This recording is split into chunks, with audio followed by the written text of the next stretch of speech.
Hi everyone, welcome to the Mama Elephant YouTube channel. Welcome to day 4 of introductions for the January 15th release. Remember, this release drops on January 15th at 12 a.m. Eastern Time, which is January 14th, 11 p.m. CST, and January 14th, 9 p.m. Pacific Time. Last but not least, today we're going to take a look at Happy Chic Wishes, which is a great sentiment stamp set. It comes with the larger scale happy word, and then also some secondary words that you can choose to add, like happy wishes, happy holidays, happy birthday, happy new year, and happy everything. The happy everything is my favorite one. I want to make the larger scale sentiment shine, so I'm going to make that the focal point of my card. I'm using the basic rectangles Mama Elephant Creative Cuts set, and I'm using the larger of this set, which is A2 sized, and the second largest one as well. I have a piece of Bristol Smooth cardstock here, and I'm putting my stamps for placement. I'm going to do a light fog of color behind this. I believe I'm using Tattered Rose Distress Oxide ink, just so there's a little bit of color behind the stamped sentiments. I want the sentiment to be the focal point of the card, so I'm going to stamp out the sentiment using kind of like a gradient look. So I'm using two different Distress Oxide inks here.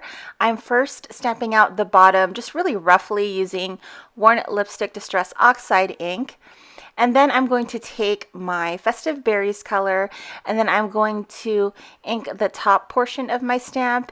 And where those two colors meet, they'll kind of mix up together, and it'll have a slight gradient look. I just wanted the stamp set just to not be a solid color. I just wanted to add a little bit of interest, and it worked out really well because I'm stamping it out in Bristol Smooth cardstock, and the ink stays really wet, so where they meet, it kind of mixes together on its own.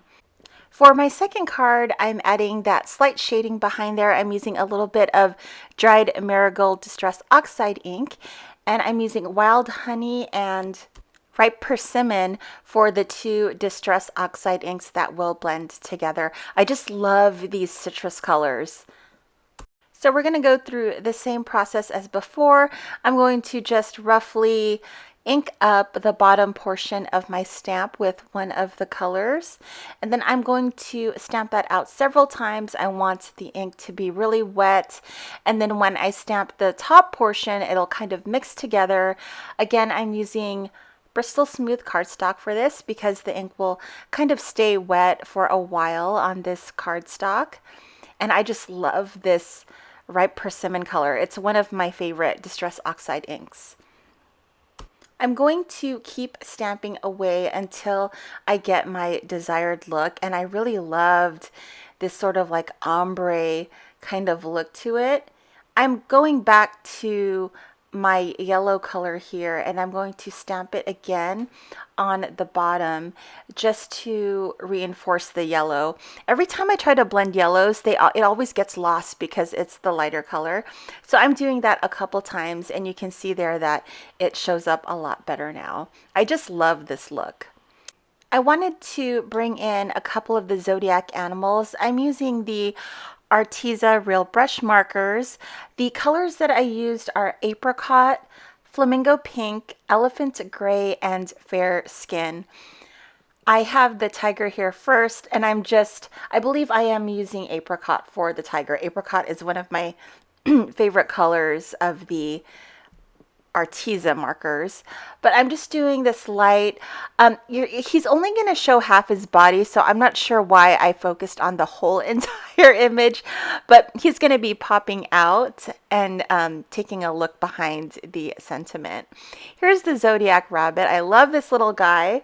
I'm coloring him in Flamingo Pink. And this was super fun to color. I'm just doing some easy coloring here. I like writing on an acrylic block with the marker, and I like picking it up with my water brush. And based on the lightness I want, I'll add a little bit of water, or I'll leave it concentrated.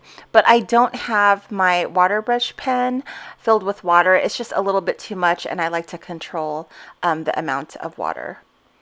I've cut out my sentiments using the second to largest die in the Basic Rectangles Creative Cut set. And then now I'm putting some foam tape because I want this panel to be popped up, but I'm leaving a little bit of room in the top because that's where I'm going to tuck my zodiac animal in.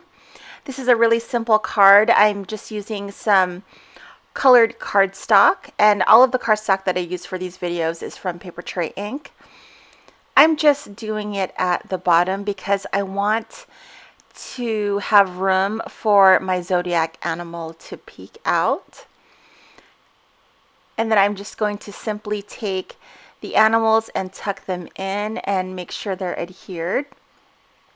I really loved making these cards. They came out super fast and I really like the look, and it didn't take a lot of time to do. I'm calling these cards done for now. I think I added another element afterwards, but I'm putting them on a top folding card base, and then we're going to do the same for both. They're just different colors and different animals. One says happy birthday and the other one says happy everything. I thought those were nice cards to have on hand in case I needed a card to give away. So here is a look at the two cards. I wanted to add another element, so I'm adding a little bit of shine to it using some sequins. And I'm just using some art glitter glue to put these sequins on. I'm using bigger sequins so I can just use my fingers to put them up, and I'm not really thinking too hard about the sequin placement. I'm just making sure that I'm making visual triangles with them. Normally that works because sometimes I overthink it and it just it doesn't work, but just do it randomly, even though that's hard for me to do something randomly. But I try to do it randomly, and if you don't know where to put a sequin, just try to make a triangle somehow, and it will end up looking okay.